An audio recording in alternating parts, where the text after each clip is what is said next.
നമസ്കാരം. ഇന്ന് ജൂൺ 5 ലോക പരിസ്ഥിതി ദിനമാണ്. ഈ പരിസ്ഥിതി ദിനത്തോടനുബന്ധിച്ച് തിരുവനന്തപുരം രാജ്ഭവനിൽ സംസ്ഥാന സർക്കാർ ഒരു പരിപാടി സംഘടിപ്പിച്ചിരുന്നു. എന്നാൽ ഈ ഗവർണറുടെ അവിടെ നടക്കുന്ന പരിപാടി, രാജ്ഭവനിൽ നടക്കുന്ന പരിപാടിയുടെ ഒരു അജണ്ടയിൽ ഭാരതാംബയുടെ ചിത്രത്തിന് മുന്നിൽ വിളക്ക് കൊളുത്തിയാണ് ഈ പരിപാടി തുടങ്ങുക എന്നുള്ളതാണ് അവിടുത്തെ ഒരു കാര്യക്രമ പരിപാടിയിൽ ഉൾപ്പെടുത്തിയിരുന്നത്. പക്ഷേ ഇതിനെ സംസ്ഥാന സർക്കാരിലുള്ള ചിലർ വിസമ്മതിച്ചതിനെ തുടർന്ന് ഇപ്പോൾ പരിപാടി തന്നെ ക്യാൻസൽ ചെയ്തിരിക്കുകയാണ്. രാജ്ഭവനിലെ പരിപാടി അവിടെ നിന്ന് ക്യാൻസൽ ചെയ്ത് ഇത് മറ്റൊരിടത്തേക്ക് മാറ്റിയിരിക്കുകയാണ്. കുമാർ, ഈ ഒരു വിവാദം ഇതിപ്പോൾ ഒരു വലിയ വിവാദത്തിലോട്ട് പോവുകയാണ്. ഇപ്പോൾ ഗവർണറുടെ മാസ് മറുപടി വന്നിട്ടുണ്ട്. എൻ്റെ ഓഫീസിൽ എന്ത് ചിത്രം വയ്ക്കണമെന്ന് ഞാനാണ് തീരുമാനിക്കേണ്ടത്, അത് സംസ്ഥാന സർക്കാർ അല്ല എന്ന് പറയുന്നുണ്ട്. ഭാരതാംബയുടെ ചിത്രം അവിടെ നിന്ന് എടുത്തു മാറ്റണമെന്നെന്തോ ആവശ്യപ്പെട്ടിട്ടുണ്ട് സർക്കാർ. അപ്പം ഞാൻ ചോദിക്കുകയാണ്, ഇത് ഇത്ര വലിയൊരു വിവാദത്തിലേക്ക് പോകേണ്ട കാര്യമുണ്ടോ? ഭാരതാംബയുടെ ചിത്രം വയ്ക്കുന്നത് അത്ര ഗുരുതരമായ ഒരു തെറ്റാണോ? ഇല്ല, ഇത് എനിക്ക് തോന്നുന്നു വിവാദമുണ്ടാക്കാനായി ഒരു ഗൂഢാലോചന ഇതിന് പിന്നിൽ നടന്നിട്ടുണ്ടോ എന്ന് സംശയമുണ്ട്. പരിസ്ഥിതി ദിനാഘോഷം, കൃഷി വകുപ്പിൻ്റെ പരിപാടി, അത് രാജ്ഭവനിൽ നടത്തുക എന്നൊരാശയം കൊണ്ടുവരിക, അതിനുശേഷം അത് അവിടെ നിന്ന് മാറ്റുക, ഇതാണ് ഉണ്ടായത്. എന്തായാലും ഇത് ഒരു ന്യായമായും സംശയിക്കാവുന്ന ഒരു കാര്യമാണ്. കാരണം ഈ ഒരു വിഷയം ആരംഭിക്കുന്നത് ഇവിടെ നിന്നല്ല, പരിസ്ഥിതി ദിനത്തിൽ നിന്നല്ല. അതായത് ഏതാനും ദിവസങ്ങൾക്ക് മുമ്പ് രാജ്ഭവനിൽ ഓപ്പറേഷൻ സിന്ദൂർ വിശദീകരിക്കുന്ന ഒരു പരിപാടി ഉണ്ടായിരുന്നു. പ്രഭാഷകനായ എസ് ഗുരുമൂർത്തിയാണ് ആ പരിപാടി അല്ലെങ്കിൽ ഓപ്പറേഷൻ സിന്ദൂറിനെ കുറിച്ച് ആ പരിപാടിയിൽ വിശദീകരിച്ചത്. ആ ഗുരുമൂർത്തി RSS സൈദ്ധാന്തികനാണെന്നും ആ സമയത്ത് ഗവർണറുടെ രാജ്ഭവനിൽ ഭാരതാംബയുടെ ചിത്രത്തിന് മുന്നിൽ തിരി കൊളുത്തിക്കൊണ്ടാണ് ആ പരിപാടി ആരംഭിച്ചത്. പക്ഷേ ഇപ്പോൾ കുമാർ, ഞാനിപ്പോൾ അല്പം മുമ്പ് ഗവർണറുടെ ഓഫീസുമായി ബന്ധപ്പെട്ടു അവരുമായി സംസാരിച്ചപ്പോൾ അവിടെ നിന്ന് പറഞ്ഞത് ഈ ഗവർണർ ചുമതല ഏറ്റെടുത്ത ശേഷം അവിടെ നടന്ന എല്ലാ ചടങ്ങുകളും ഭാരതാംബയുടെ ചിത്രത്തിന് മുന്നിൽ വിളക്ക് കൊളുത്തിയാണ് തുടങ്ങിയത്. അങ്ങനെ ഒരു കീഴ്വഴക്കത്തിലോട്ട് വന്നിട്ടുണ്ട്. അപ്പോൾ അത് അത്ര വലിയ കുറ്റമല്ല, അത് ആ ഓഫീസിൻ്റെ ഒരു രീതിയാണത്. അപ്പോൾ ഈ ഒരു ചടങ്ങിലും അത്തരത്തിൽ തന്നെയാണ് കാര്യങ്ങൾ തീരുമാനിച്ചിരുന്നത്. പക്ഷേ ഇത് കുമാർ പറഞ്ഞതുപോലെ കഴിഞ്ഞ ഗുരുമൂർത്തി വന്ന ചടങ്ങ് അത് ചിലരെങ്കിലും ചൊടിപ്പിച്ചിരിക്കുക. കാര്യം അന്നാണ് വലിയൊരു പബ്ലിക് പാർട്ടിസിപ്പേഷൻ ഉണ്ടായ ഒരു ചടങ്ങ് അതിനകത്ത് ഉണ്ടായത്, ഈ പുതിയ ഗവർണർ വന്നതിന് ശേഷം. ഒരുപക്ഷെ അന്നത് പലരും നോട്ട് ചെയ്ത് പോയിട്ടുണ്ടാവാം, ഇത് ചർച്ചാ വിഷയമായിട്ടുണ്ടാകാം. പിന്നീടാണ് ഇത് എന്തുകൊണ്ട് ഇങ്ങനെ എന്നുള്ള രീതിയിൽ ഒരു ചർച്ച വന്നതിന് ശേഷം അതിനെ പൊളിച്ചെടുക്കുക എന്നുള്ള ഒരു ഉദ്ദേശത്തോടു കൂടി തന്നെയാണ് കൃഷി വകുപ്പിൻ്റെ പരിപാടി അവിടെ വയ്ക്കുന്നതും. ഇത്തരത്തിൽ ഒരു ആവശ്യം വരും എന്നറിയുമ്പോൾ അതിനെ നിരാകരിച്ചുകൊണ്ട് ഈ പരിപാടി മറ്റുള്ളത്തോട്ട് മാറ്റുന്നതും. ഇപ്പോൾ ഭാരതാംബയുടെ ചിത്രം അവിടെ നിന്ന് എടുത്ത് മാറ്റണമെന്നാണ് ഇവർ ആവശ്യപ്പെടുന്നത്. അതെ, ഈ കഴിഞ്ഞ പരിപാടി അന്ന് നമ്മളും അവിടെ ഉണ്ടായിരുന്നതാണ്. പാർലമെന്റ് ഈ രാജ്ഭവന്റെ സെൻട്രൽ ഹാളിൽ ഈ ചിത്രം, ഭാരതാംബയുടെ ചിത്രം സ്ഥിരമായി വയ്ക്കാറുള്ളതാണ്. ആർലേക്കർ ചുമതലയേറ്റതിന് ശേഷം ആ ചിത്രം അവിടെയുണ്ട്. എല്ലാ പരിപാടിക്കും ആ ചിത്രം അവിടെയുണ്ട്. അങ്ങനെ ഗുരുമൂർത്തിയുടെ പരിപാടിയും നടന്നു. ഗുരുമൂർത്തിയെയാണ് മുഖ്യമന്ത്രി അടക്കം, അതായത് ഈ പുതിയ ഗവർണർ വന്നതിന് ശേഷം മുഖ്യമന്ത്രി ഇതുവരെയും ഗവർണറെയോ രാജ്ഭവനെയോ വിമർശിച്ചിട്ടില്ല. ആദ്യമായിട്ടാണ് ഗുരുമൂർത്തിയുടെ പരിപാടിയെ അദ്ദേഹം വിമർശിക്കുന്നത്. ഗുരുമൂർത്തി എന്തുകൊണ്ട് പങ്കെടുത്തു? RSS സൈദ്ധാന്തികന്റെ പ്രഭാഷണം രാജ്ഭവനിൽ നടന്നു എന്ന് പ്രചരിപ്പിക്കാൻ CPM മുഖ്യമന്ത്രിയും സർക്കാരും ശ്രമിക്കുകയാണ്. സത്യത്തിൽ എസ് ഗുരുമൂർത്തി RSSകാരനായിരിക്കാം, അല്ലെങ്കിൽ അദ്ദേഹം RSS സൈദ്ധാന്തികൻ തന്നെ ആയിരിക്കാം, RSSന്റെ അല്ലെങ്കിൽ സംഘപരിവാർ സംഘടനയിൽപ്പെട്ട സ്വദേശി ജാഗരൺ മഞ്ചിന്റെ ചുമതലയുള്ളയാളായിരിക്കാം. പക്ഷെ അദ്ദേഹം പ്രൊഫഷണലി ഒരു ചാർട്ടേഡ് അക്കൗണ്ടന്റ് ആണ്. ഈ ഭാരതം മുഴുവൻ അറിയപ്പെടുന്ന ഒരു പ്രഭാഷകനാണ്. വിവിധ വിഷയങ്ങളിൽ അദ്ദേഹം പ്രഭാഷണം നടത്താറുണ്ട്. കോളമിസ്റ്റ് ആണ്. അതായത് ഈ രാജ്യത്തെ പ്രമുഖ പത്രങ്ങളിലെല്ലാം അദ്ദേഹത്തിന്റെ ലേഖനം വരുന്നുണ്ട്. അദ്ദേഹത്തിന്റെ ലേഖനം പല വിഷയങ്ങളിലും അത് വിശദമായി അറിയാനായി നിരവധി ആളുകൾ കാത്തിരിക്കുന്നു. മാത്രമല്ല അദ്ദേഹം റിസർവ് ബാങ്ക് ഓഫ് ഇന്ത്യയുടെ ഇൻഡിപെൻഡന്റ് പാർട്ട് ടൈം ഡയറക്ടർമാരിൽ ഒരാളാണ് എസ് ഗുരുമൂർത്തി. അങ്ങനെയുള്ള ഒരു വ്യക്തിത്വം അവിടെ വരുന്നു. അദ്ദേഹം പ്രഭാഷണം നടത്തിയത് ഓപ്പറേഷൻ സിന്ദൂറിനെ കുറിച്ചാണ്. രാജ്യം മുഴുവൻ ഈ രാഷ്ട്രീയവും മതവും ജാതിയും എല്ലാം മാറ്റിവെച്ച് ഓപ്പറേഷൻ സിന്ദൂറിനെ കുറിച്ച് ചർച്ച ചെയ്യുന്ന അവസരത്തിലാണ് കേരള രാജ്ഭവനിൽ അങ്ങനെ ഒരു പരിപാടി സംഘടിപ്പിക്കപ്പെട്ടത്. അവിടെ അദ്ദേഹം വിഷയ വിദഗ്ധൻ എന്ന നിലയിലാണ് പങ്കെടുത്തത്. കാരണം അന്ന് തന്നെ ഗവർണർ ഇക്കാര്യം പറഞ്ഞിരുന്നു. അത് മാത്രമല്ല, വിഷയം വിട്ട് അദ്ദേഹം സംസാരിച്ചിട്ടുമില്ല. ഉടനീളം നമ്മൾ ആ പ്രസംഗം ഇപ്പോഴും തത്വമയുടെ പേജിൽ അതിന്റെ അൺകട്ട് വെർഷൻ കിടപ്പുണ്ട്. അതെ, മറ്റൊരു ഡീവിയേഷനും അതിനകത്തുണ്ടായിട്ടില്ല. ഗവർണർ ആ പ്രഭാഷണത്തിന്റെ ആമുഖമായി അന്ന് പറഞ്ഞത് എന്താണ്? ഓപ്പറേഷൻ സിന്ദൂറിനെ കുറിച്ച് അതിവിശാലമായ സത്യസന്ധമായ കാര്യങ്ങൾ പലർക്കും അറിയില്ല, എനിക്കും അറിയില്ല. എന്നാൽ കഴിഞ്ഞ കുറേ ദിവസങ്ങളായി പത്രമാധ്യമങ്ങളിൽ ആധികാരികമായ ലേഖനങ്ങൾ എഴുതുന്നയാളാണ് എസ് ഗുരുമൂർത്തി. അതുകൊണ്ട് അദ്ദേഹത്തെ രാജ്ഭവനിലേക്ക് വിളിച്ചു.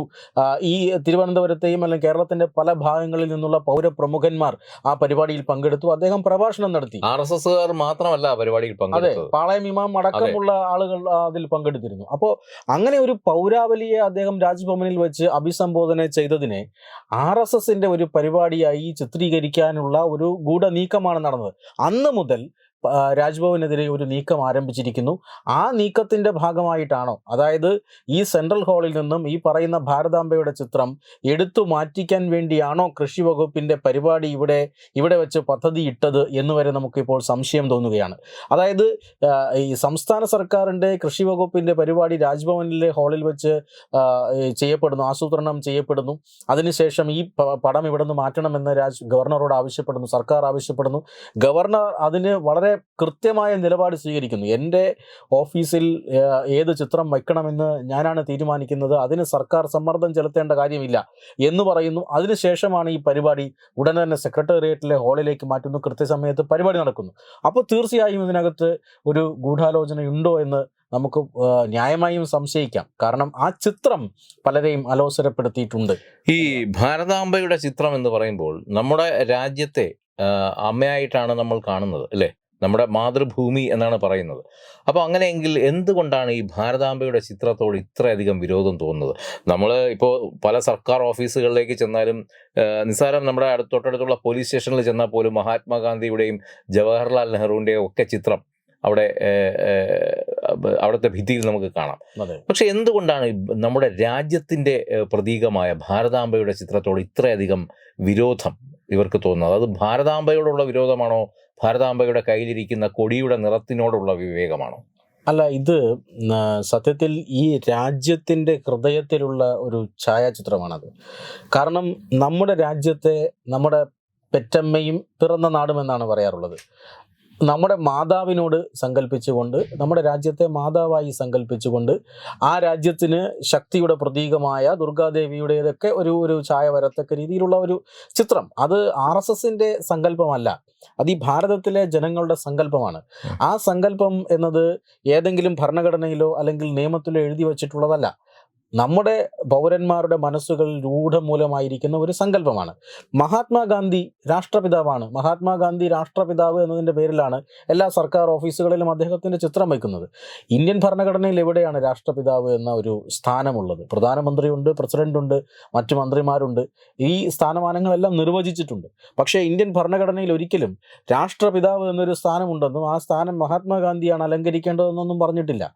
അത് ഈ രാജ്യത്തെ ജനങ്ങളുടെ മനസ്സിൽ ഉടലെടുത്ത ഒരു സങ്കല്പമാണ്. അവർ കൽപ്പിച്ച് നൽകിയിട്ടുള്ള ഒരു പട്ടമാണ്. അതിൻ്റെ പേരിലാണ് ഔദ്യോഗികമായി എല്ലാ ഓഫീസുകളിലും ഇന്ന് മഹാത്മാഗാന്ധിയുടെ ചിത്രമുണ്ട്. നമ്മുടെ കറൻസി നോട്ടുകളിൽ പോലും മഹാത്മാഗാന്ധിയുടെ ചിത്രമുണ്ട്. അപ്പോൾ എന്തായാലും ഈ സ്വാതന്ത്ര്യം കിട്ടി 6-7 പതിറ്റാണ്ട് ഭരിച്ച കോൺഗ്രസിന് ഈ രാഷ്ട്രപിതാവ് എന്ന സ്ഥാനമെങ്കിലും ഒന്ന് ഔദ്യോഗികമാക്കാമായിരുന്നു. പക്ഷെ അതൊന്നും ആക്കിയിട്ടില്ല. അത് ജനങ്ങൾ കൊടുത്തിരിക്കുന്ന ഒരു സങ്കല്പമാണ്. അതുപോലൊരു സങ്കല്പമാണ് ഭാരത് മാതാവിനുള്ളത്.